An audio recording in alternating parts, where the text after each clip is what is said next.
Welcome back to the Book Triangle podcast. This is our ongoing Navigating Modern India series, designed to be helpful for competitive exam preparation, but also, hopefully, just really interesting for anyone curious about India's past. That's right. And today we're continuing our journey, focusing specifically on Unit 7, Chapter 15 from Rajiv Iyer's A Brief History of Modern India, published by Spectrum Books. The chapter's title is Emergence of Gandhi. Exactly. We'll be covering the topics in that chapter, looking at why nationalist feelings surged after World War I, the controversial reforms that followed, and of course, Gandhi's arrival and his early pivotal actions in India. It's a really crucial period. We're talking about the shift from older styles of nationalism to something completely new, driven by mass participation and this unique philosophy of Satyagraha. We'll trace it right up to the Rawlite Act and the tragedy of Jallianwala Bagh. So let's start right after the First World War. It ends in 1918. You might expect things to calm down, maybe. But in India, it seems like the opposite happened. Why did this specific moment, post-1918, become such a hotbed for renewed nationalism? It's a fascinating question, and the answer lies in a real convergence of factors. Globally, you had the Allied powers talking a big game during the war, right? Democracy, self-determination. All that rhetoric. Exactly. And this raised huge expectations in the colonies, including India. People thought, okay, we fought for freedom, now maybe it's our turn.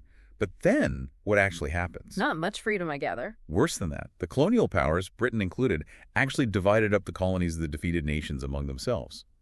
So the war supposedly fought for freedom ends with more colonialism. Wow. That must have been a shock. A huge shock. It completely shattered what the book calls the myth of the cultural and military superiority of the whites. Indians had fought alongside Europeans. They had seen the empire struggle. The hypocrisy was just blatant. So disillusionment was a big factor. Massive. It fueled anti-imperialist feeling not just in India, but worldwide. The promises felt like lies. Okay, so that's the sort of ideological side. But you also mentioned real hardships hitting people. What was the economic reality like after the war? Oh, it was grim, really grim. The war had wrecked economies, and India was hit hard. Prices for essentials, food, cloth, basic necessities, they just skyrocketed. Making life impossible for ordinary people. Pretty much. Yeah. Imagine families already struggling now facing unaffordable basics. Plus, Britain had extracted enormous financial contributions from India for the war effort. Millions of pounds. Draining resources. Exactly. And then there was the forcible recruitment. The British Army needed soldiers, and they resorted to, basically forcing young men, especially from rural areas, into service. This caused huge resentment, social disruption. People being taken from their homes, their farms. Yes. And on top of all that economic stress and social upheaval, the book mentions the ravages of disease, likely referring to things like the devastating 1918 influenza pandemic, which killed millions in India. A perfect storm, really. Economic pain, social disruption, disease. It really was. A crisis felt in every village, every town, deepening the anger and discontent. Now, many Indians, even prominent leaders, had actually supported the British war effort initially, hadn't they? What was the thinking there? There was definitely an understanding, maybe unspoken, but certainly there. The idea was that India's loyalty, its immense sacrifices, hundreds of thousands of soldiers, huge financial sums would be rewarded. Rewarded with what? More political power. That was the hope. Significant political concessions, maybe as steps towards self-governance, perhaps even dominion status like Canada or Australia. It was a calculated political move by some Indian leaders. But the reward never came. Not in any meaningful way. It became painfully clear after the war that the British had no real intention of sharing power or granting autonomy. The promises were, wartime expediency, it seems. A betrayal, essentially. That's exactly how it felt, a stark betrayal. So how did this realization, promises made, promises broken, how did that specifically fuel the nationalist cause?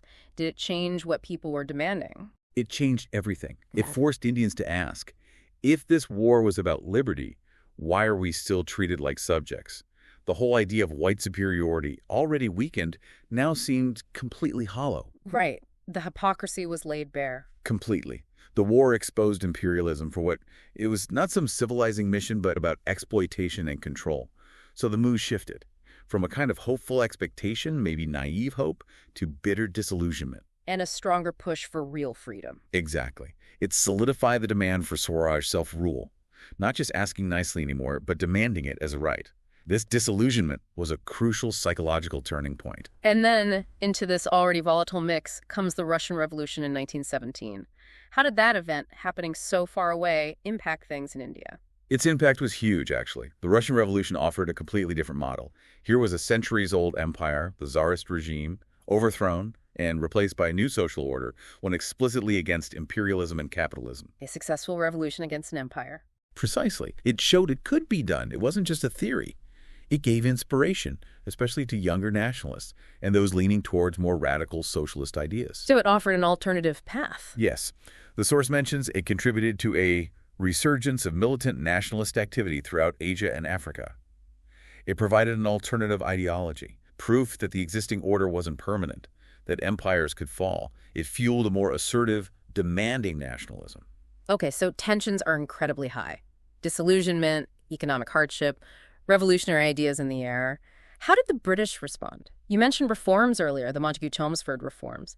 Were these a genuine attempt to address the situation? Well, genuine is debatable. Looking back, they seem much more like an attempt to manage the situation rather than genuinely hand over power. The book describes it perfectly as a carrot-and-stick policy. Carrot and stick? How so? The reforms were the carrot, some limited concessions, a show of moving towards self-governance.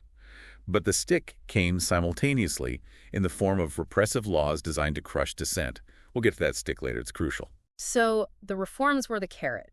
What did they actually involve? What were the main features of the Government of India Act of 1919, which enacted these reforms? Okay, so the headline feature, especially at the provincial level, was this thing called diarchy. Diarchy. Sounds complicated. It means dual rule. Basically, they divided government subjects into two categories. Transferred subjects, things like education, health, local government, were put under the control of Indian ministers. These ministers were, in theory, responsible to the provincial legislative council. Okay, so Indians got control over some areas. Some areas, yes. But then you had the reserved subjects. Right. And these were the really important ones. Finance, law and order, the police, irrigation. These stayed firmly under the control of the British governor and his executive council. No accountability to the Indian legislature at all. Ah, so the purse strings and the police remained British-controlled. Exactly. Which meant the Indian ministers responsible for, say, education didn't actually control the budget for education. Finance was reserved. It created a system where ministers had responsibility but lacked real power to implement anything significant. Responsibility without power. Sounds frustrating. What about the legislatures themselves? Were more people allowed to vote? The provincial legislative councils were expanded, yes. And about 70% of the members were now elected, which sounds like a big step. Women also got the vote, although qualifications were high, so it was limited. But there's always a but, isn't there? The big but was the electorates. The system of communal electorates, separate voting based on religion or class, wasn't just kept, it was extended. This was widely seen as a deliberate British tactic to divide Indians to prevent a united nationalist front. Divide and rule, essentially. Pretty much. Yeah. And at the central level, a new two-house legislature, Council of State and Legislative Assembly. Most members elected, but the franchise, the right to vote, was tiny. Less than 10% could vote in the provinces and for the central legislature. Less than 1%. Less than 1%, so hardly democratic. Not even close. And while they did put one Indian on the Viceroy's Executive Council for the first time, it was largely symbolic. The real power remained firmly with the Viceroy and London. Okay, so diarchy seems flawed. The franchise, tiny communal divisions encouraged. What were the main criticisms from the Indian side? Why were they so unhappy with these reforms? Well, the core problem was diarchy itself. As we said, ministers couldn't function without control over finance. It was designed to fail, many felt. The lack of real power transfer was obvious. And the communal electorate. It's a huge point of contention. Nationalists saw it as a deliberate poison pill designed to fragment Indian society and weaken the freedom struggle. It worked against national unity. Undermining the whole movement. And ultimately, the central government remained completely autocratic. The viceroy could override legislatures, pass laws, control the budget. The source quotes critics calling it shadow rather than substance. India asked for self-government. They got, quote, benevolent despotism. So how did the main nationalist body, the Indian National Congress, react officially? Were they completely dismissive? The official Congress position was that the reforms were disappointing and inadequate. There was some internal debate, naturally. Moderates felt Maybe they should work within the system, try to extract more concessions. But the majority? The majority, especially with leaders like Talak still influential and Gandhi now emerging, felt they fell far short. They saw them as insufficient, perhaps even insincere. This dissatisfaction didn't quiet things down. It actually fueled the demand for more genuine self-rule. It set the stage for a different kind of politics. And that different kind of politics really centers around one figure, Mohandas Karamchand Gandhi. Let's turn to him.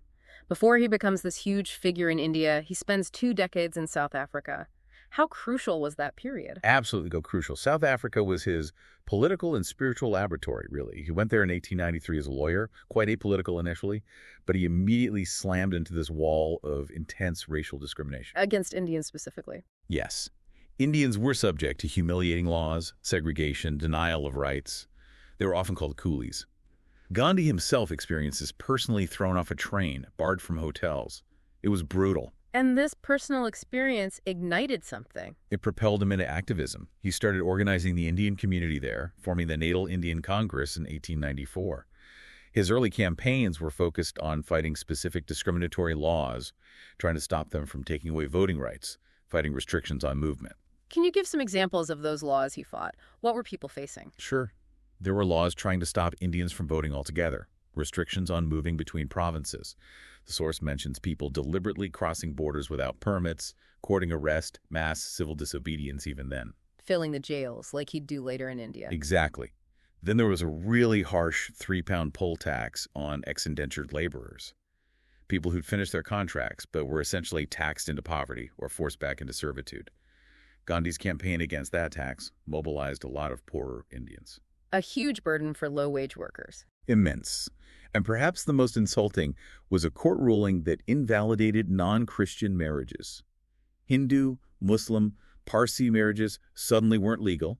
Their children were deemed illegitimate. That's incredibly offensive. An attack on family, on religion. Deeply offensive.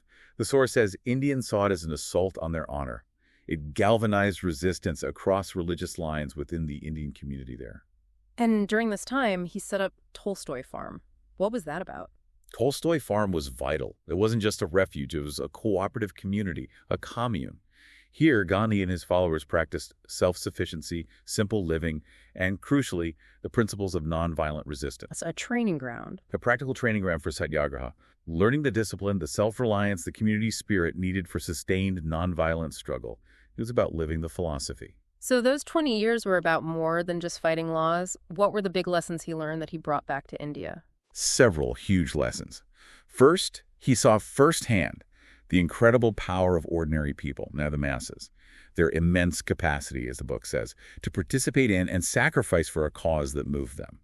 He learned that leadership wasn't just for the elite. And uniting people. Yes, his ability to bring together Indians from different religions, classes, men and women, was honed in South Africa, a vital skill for India's diverse society. He also learned that leaders sometimes have to make unpopular decisions, even with their own supporters. The burden of leadership. Exactly. Right. And fundamentally, he developed his unique style, his techniques of struggle, his whole political philosophy outside the established norms. He forged his own path. Which brings us to Satyagraha. Can you unpack that? What is it, really? It's often called passive resistance, but you're saying it's more than that. Oh, much more. Yeah. Satyagraha, truth force, or soul force, is active, not passive. Yeah. It's direct action, but nonviolent. It's based on an unshakable belief in truth and a willingness to suffer for it. So it requires courage. Immense courage. Gandhi insisted it wasn't for the weak or cowardly. He famously said violence was preferable to cowardice if that was the only choice, but nonviolent resistance, born of strength and conviction, was the highest form. And the means justifying the ends. Absolutely central. The book highlights this. Ends could not justify the means. The methods used had to be as pure as the goal. You couldn't achieve a just outcome through unjust actions. This moral core was revolutionary. It was about resisting evil without becoming evil yourself. A powerful, demanding philosophy. So Gandhi returns to India in January 1915, already famous. Does he dive right in? Interestingly, no. He's famous, yes, but he deliberately takes a year. He travels extensively across India, observing, listening, understanding the ground reality. He avoids taking strong political stances initially. Why the wait? And you wanted to understand India first, its complexities, its people. He felt the existing political methods, both moderate petitions and the home rule agitation happening then, weren't quite right. He also felt it wasn't right to agitate intensely while Britain was still fighting the war. Strategic patience. Very much so. He was convinced Satyagraha was the only way forward, and he stated he'd only join an organization that accepted nonviolence as its core principle. He was building his foundation carefully. Okay, so after that year of observation, his first major intervention is in Champaran, Bihar in 1917. What was the issue there? Champaran was about the Tinkathia system. Local peasants were forced by European indigo planters to grow indigo on a portion, 320th of their land, and sell it at prices fixed by the planters, often unfairly low. Forced cultivation, basically. Exploitation. Exactly. A local peasant, Raj Kumar Shukla, persuaded Gandhi to come and investigate. Gandhi's approach was classic Satyagraha. Start with the facts. He began a detailed inquiry, recording statements from thousands of peasants. Despite official opposition. Oh, yes. The authorities ordered him to leave. He refused, politely but firmly. He was arrested, prepared to go to jail. But the massive support he instantly got from the peasants and the government's reluctance to escalate led to his release. They actually appointed an official inquiry committee and made Gandhi a member. His meticulous fact-finding and quiet defiance worked. So what was the outcome of this first satyagraha on Indian soil? A major victory. Yeah. The committee confirmed the peasants' grievances were real. The Tinkathia system was abolished. The planters even had to refund part of the money they'd illegally extracted. A tangible result. Hugely significant. It wasn't just a local win. It proved that Gandhi's method, nonviolent civil disobedience combined with thorough investigation, could actually work against the British authorities in India. It electrified people and established him as a leader who got results for ordinary folk. Next up, Ahmedabad in 1918. A very different context, an industrial dispute. What happened there? This was a conflict between cotton mill owners and workers. The issue was wages specifically, the withdrawal of a plague bonus, and the workers' demand for a 35% wage increase to cope with inflation. So a labor dispute. How did Gandhi get involved? He had connections with both sides. He tried to mediate. But when the mill owners refused the workers' demands, Gandhi took a dramatic step. He undertook his first hunger strike in India. A hunger strike? Why? It was a way to apply moral pressure. It wasn't just about economics anymore. By putting his own life on the line, he aimed to appeal to the conscience of the mill owners, to shame them, while also strengthening the resolve of the striking workers. It was a deeply personal, moral weapon. And did this drastic measure work? It did. The pressure became immense. The mill owners eventually agreed to the 35% wage increase. It showed the power of the hunger strike as a tool, especially for someone with Gandhi's moral standing. It signaled his absolute commitment. Okay. Champaran, civil disobedience. Ahmedabad, hunger strike. Then comes Kheda, also in 1918. What was the issue there and what new tactic emerged? Kheda, in Gujarat, was facing severe crop failure due to drought. According to the government's own rules, peasants were entitled to have their land revenue tax waived in such situations. But the government refused. They refused, demanding full payment despite the hardship. So Gandhi, along with Sardar Vallabhbhai Patel, advised the peasants to simply refuse to pay the tax, complete non-cooperation. Withholding taxes, how did the government react to that? They reacted harshly at first, seizing property, cattle, trying to intimidate people into paying. But the peasants, guided by Gandhi and Patel, stood firm, united. Their resolve held. It did. Eventually, the government had to back down. They agreed to suspend the tax for the year for poorer peasants and return confiscated property. Kheda demonstrated the power of mass non-cooperation, specifically the refusal to pay taxes. It showed collective resistance could make the state machinery grind to a halt. Looking back at these three, Champaran, Ahmedabad, Kheda, what was their combined significance? What did they achieve for Gandhi and the movement? They were foundational. First, they cemented Gandhi's position as a major national leader with a unique, effective method. Very different from the old guard. Second, they proved that mass mobilization was possible. Peasants, workers, ordinary people could be part of the political struggle. It wasn't just for the educated elite anymore. Exactly. Third, they gave concrete proof that Satyagraha worked. It wasn't just a philosophy. It was a practical tool that could win real victories. And finally, these campaigns helped Gandhi identify and nurture a core group of dedicated followers and future leaders, like Patel and Rajendra Prasad, who would be crucial later. So Gandhi's methods are proving effective. He's gaining massive popularity. But then comes the stick part of that carrot and stick policy you mentioned earlier, The Rowlatt Act of 1919, what was that? The Rowlatt Act. If the Montagu-Chelmsford Reforms were the inadequate carrot, this was the brutal stick. Officially called the Anarchical and Revolutionary Crimes Act, it gave the government sweeping powers to crush dissent. What kind of powers? Powers to imprison people without trial for up to 2 years. Detention based purely on suspicion. It allowed trials without juries. Severely restricted rights of appeal. Even possessing literature deemed seditious could land you in jail. Basically suspending fundamental legal rights. Habeas corpus, trial by jury. Gone. Pretty much. It was a direct attack on civil liberties. All the elected Indian members in the central legislature voted against it.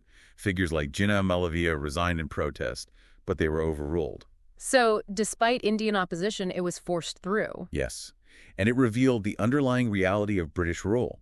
Reforms were one thing, but the power to repress was non-negotiable for them. It caused absolute outrage across India. How did Gandhi respond to this? This seems like a direct challenge to everything he stood for. It was. He saw it as a grave insult, a betrayal. He immediately called for a nationwide Satyagraha against the act. He called for a hurdle, a complete suspension of all economic activity, a day of fasting and prayer. A nationwide strike. The first all-India mass strike. The response was unprecedented. Huge demonstrations, protests, hurdles across the country. The book calls it the biggest and most violent anti-British upsurge since 1857. Violent? I thought Gandhi's call was for nonviolence. The call was for nonviolence, but the situation became incredibly tense. The government reacted with extreme force arrests, firing on crowds, martial law in places like Punjab. They even used aircraft to strafe protesters. In Amritsar, things became especially heated after they arrested 2 popular local leaders, Dr. Kitchlew and Dr. Satyapal, without any real provocation. Setting the stage for tragedy. Exactly. Protests erupted, police fired, people were killed. The atmosphere was electric, filled with anger and grief. Which brings us to April 13th, 1919, Vaisakhi Day, Jallianwala Bagh Massacre. What happened? It's one of the most horrific events.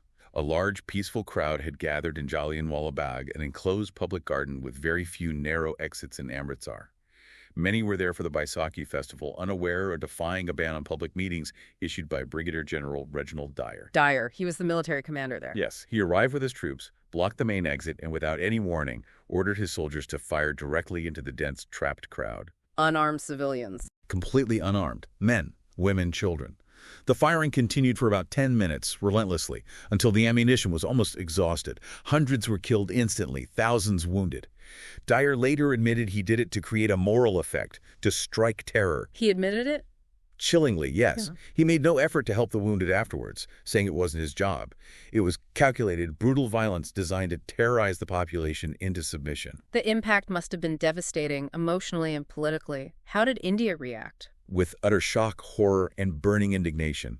It unified India in grief and anger like never before.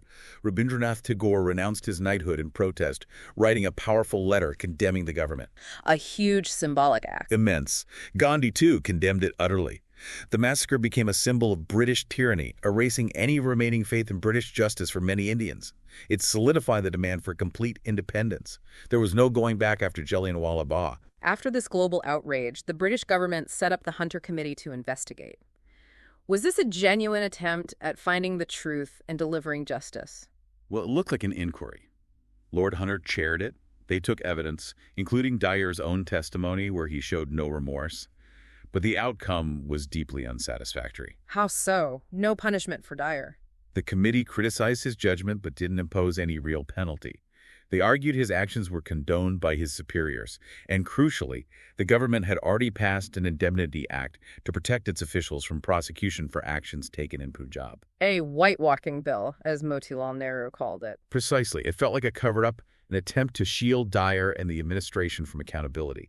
It screamed injustice to Indians. What about in Britain? Was Dyer condemned there? Opinion was divided. Some, like Winston Churchill, called the massacre monstrous, but many others, especially in conservative circles, hailed Dyer as a hero who saved the empire. They even raised a large sum of money for him. Hailed as a hero after ordering the shooting of unarmed civilians. Yes. He was eventually relieved of his command, but faced no legal action, kept his pension. This stark difference in how his actions were viewed, the lack of real consequences, just deepened the sense of racial bias and injustice felt by Indians. So, given this official whitewash, what was the Congress's response? What did they conclude? Congress was completely unsatisfied. They conducted their own independent inquiry, which strongly condemned Dyer and the Punjab administration under Lieutenant Governor Michael O'Dwyer. They demanded severe punishment, O'Dwyer's recall, and the repeal of the Rowlatt Act. And the bigger takeaway. The bigger takeaway was crystal clear. India could never expect true justice or self-respect under British rule. The experience solidified the conviction that only complete self-rule, Swaraj, was acceptable. It pushed the movement towards more direct, mass-based, and confrontational strategies. The era of pleading was over. It really feels like a point of no return. We've covered so much ground: the post-war disillusionment, the flawed reforms, Gandhi's arrival and his early experiments proving Satyagraha's power, and then the brutal Rowlatt Act culminating in the horror of Jallianwala Bagh. It truly was a crucible. Global forces, local hardships, British policies oscillating between inadequate concessions and outright repression, all met Gandhi's unique emerging leadership and philosophy. Those early Satyagrahas, Champaran, Ahmedabad, Kheda, they weren't just isolated incidents, were they? They were building blocks. Absolutely. They demonstrated that mass action, non-violent but firm, could achieve results. They brought ordinary people into the struggle. They validated Gandhi's methods. But it was the Rowlatt Act and Jallianwala Bagh that really fused the nation together in outrage. Yes. The sheer brutality exposed the core of colonial power. It became a unifying symbol of oppression, galvanizing the demand for nothing less than complete independence. It transformed Indian nationalism, making it a truly mass movement. A movement driven by moral outrage as much as political aspiration. Exactly. It shifted from elite politics to a people struggle, led by a man who connected deeply with the masses and offered them a new way to fight for dignity and freedom. As we wrap up, it makes you think, doesn't it? About how societies grapple with injustice, about the power of nonviolent resistance, but also about the enduring scars left by such traumatic events. How does that memory continue to shape a nation? Those are profound questions, definitely worth reflecting on. Hopefully exploring this chapter has given everyone listening some valuable context and perspectives on that journey. We hope so too. Remember, we're drawing from Spectrum's A Brief History of Modern India for this series. And we'll continue covering subsequent chapters in future discussions, following the path towards India's independence. So that's all for this session of the Book Triangle Podcast's Navigating Modern India series. Thanks for tuning in. Stay tuned for more discussions designed to help you understand India's complex and fascinating modern history.